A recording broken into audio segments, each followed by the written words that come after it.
Just last week on this very show, Yeah, that's right. we were discussing the very short but very distinguished list of Tar Heels who had gotten 3 or more sacks in a game. That's correct. We actually did do that. Little did we know that list would have an addition just the very next Saturday as Melkart Abou Jaoude goes out and gets 3 Did he sacks. say it right, Melkart? Close enough. Close enough. We will be. knows I'm not very good at it, so he's like, we got a grade. We've been getting a lesson before we came on We here. got a grade on the curve. Goes out and gets 3 sacks against Virginia. Had a great day against the Cavaliers, and now in here with us in Pod World headquarters. Thanks so much for coming by. Yes, sir. Thank you for having me. Man, we're excited you're here. Big day against the Cavaliers. Just kind of take us through what was working so well on that day. Yeah, I mean, the Cal game, our DBs were covering great, and we weren't getting back there as a D-line. So all week we just made a big emphasis on ourselves. Like, we left them out to dry. Like, the quarterback has 5 seconds back there. We're like, what are we doing? So all week we just worked hard and just focused on pass rush, and it really paid dividends in the game. All right, this defense, I mean, it's been clear to see it grow as the entire season has gone along. What in your mind has occurred to allow you guys to continue to get better, to improve, to get to the point where you are? I know you want to keep getting better, but to get to the point where you are as a defense right now. Yeah, I would say trust is the biggest thing. I feel like in the beginning of the year we were trying to do 2 jobs. We were trying to do someone else's job, and we were doing no jobs. So we just like, let's just do our job to the best of our ability and trust our other 10 teammates out there, and it's been working out pretty good. We've asked several guys this question, but I do think it's a relevant one to ask. Sure. Is part of that, like, you didn't know each other, like you guys hadn't played together, so it's hard to trust the guy next to you if you haven't gone through practices and gone through games. Did that play a role? Yeah, that, and also some people when it comes to game day, they get too excited and they want to make this play and they want to do this. So just, I feel like people are just relaxed as the games have gone by and just become more comfortable and just more confident. What have you figured out is that job that you specifically are good at and can execute well enough that keeps you on the field? Yeah, I mean, my job is different from play to play, but I feel like I'm pretty well-rounded. I could stop the run, I can set hard edges, I can pass rush, so I'm on the field the whole game. I saw a pretty sweet spin move from you. Yeah. One of those sacks. Yeah, I've hit it a couple times this year, and it's worked, but he got the ball out. So this time I hit it. The ball didn't come out. I was like, let's go. Why did defensive guys always look cooler with a single-digit number? That's a good question. It's just, it looks cooler. Yeah. Why does it? It does it, right? You look sleek. I think that's what it is. I think 2 numbers makes you look too bulky. I think 1 makes you look fast out there. I like 9 too. Nine's a mean number. I agree with that. Like 1's that's like a DB. Yeah, that's total DB. Yeah, 9 is mean. I like it.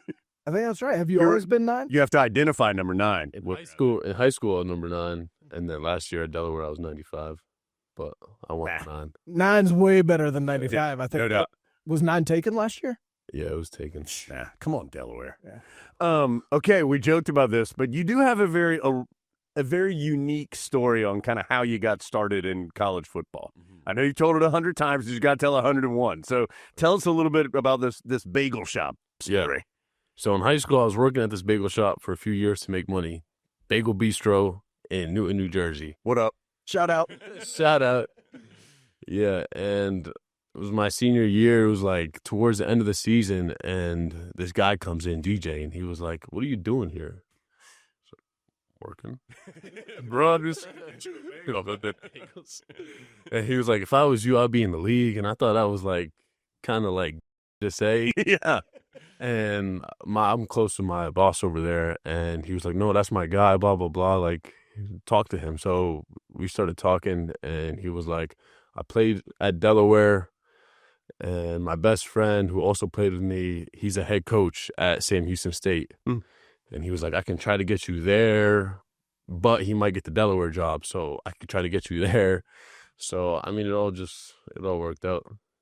What do we got to do to get you some NIL with Brandwine's Bagels? I mean, Yeah, that feels like a NIL opportunity. that needs to happen. Set that up. When we put this up, we're tagging them, and we're like, He has experience in the area of bagels. sacks for bagels. I mean, this is an absolute slam dunk right here.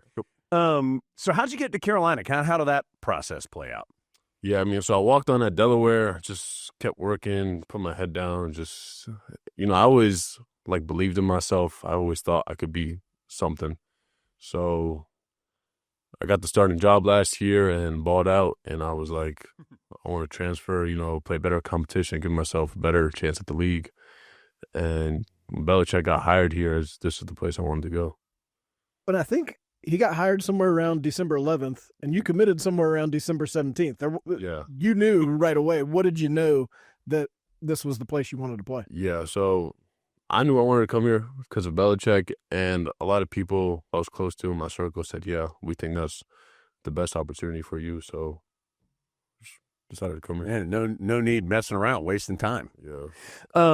I also hated the OVs. Like, it's just really just a lot of talking. I just want to go somewhere and commit to it and just focus on football. Yeah, you don't seem like you care about the bells and whistles very much. Like, you're about the ball. Yeah.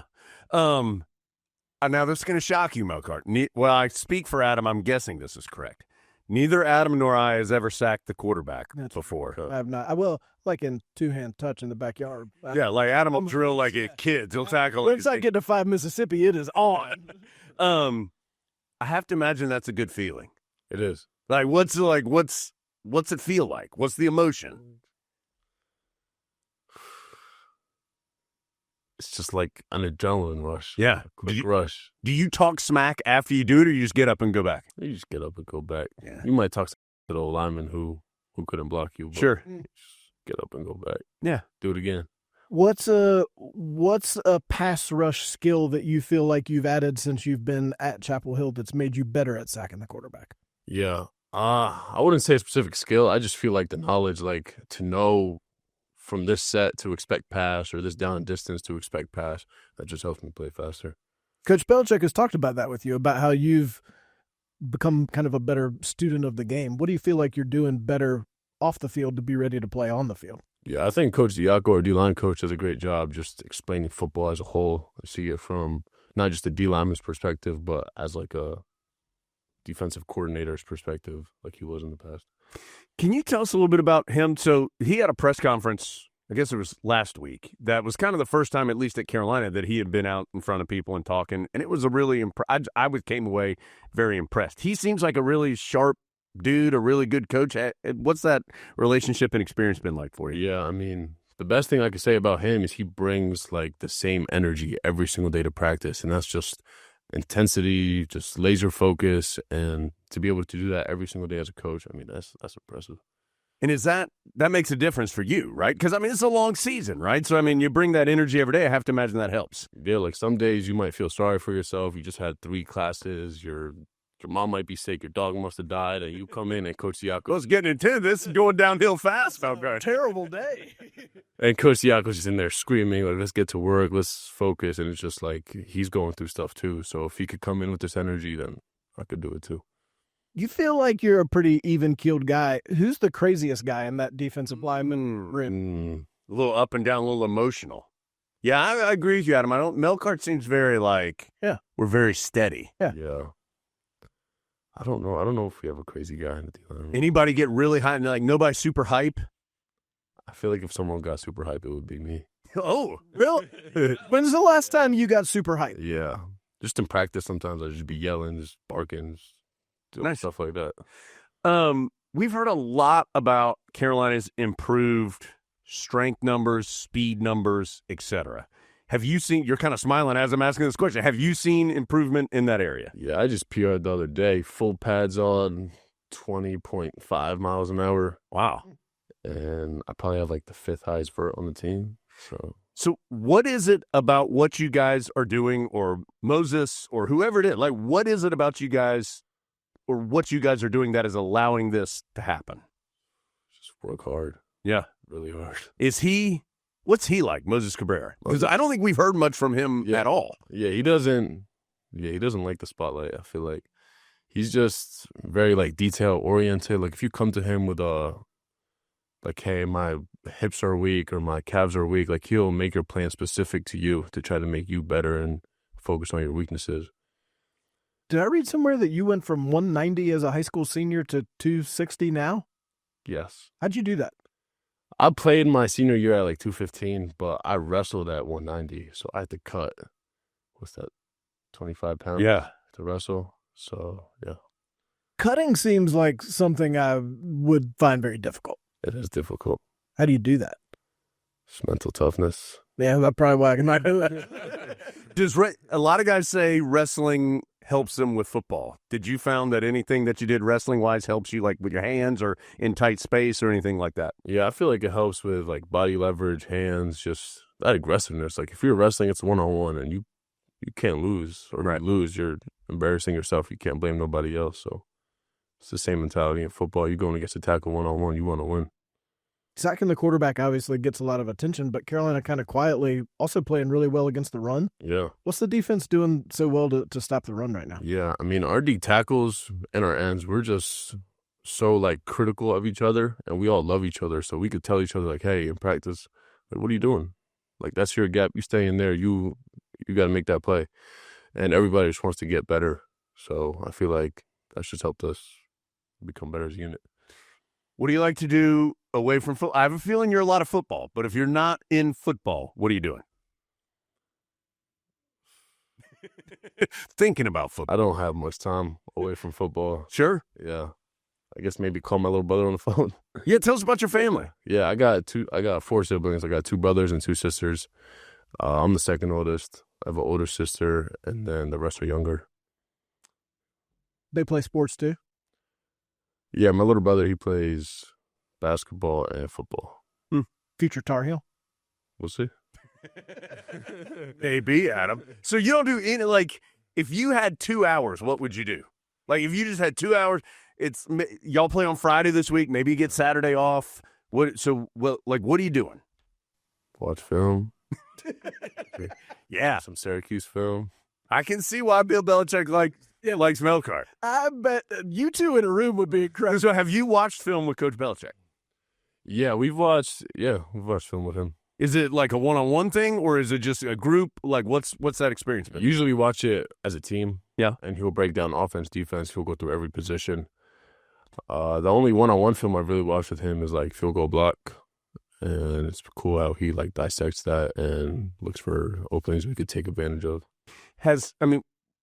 One of his pieces of his reputation is that he is extraordinarily detail-oriented and maybe sees things on film or that other guys don't see or explains it in a different way. Have you experienced that at all when going through that with him? Yeah, I've seen that. Yeah, like what would an example be?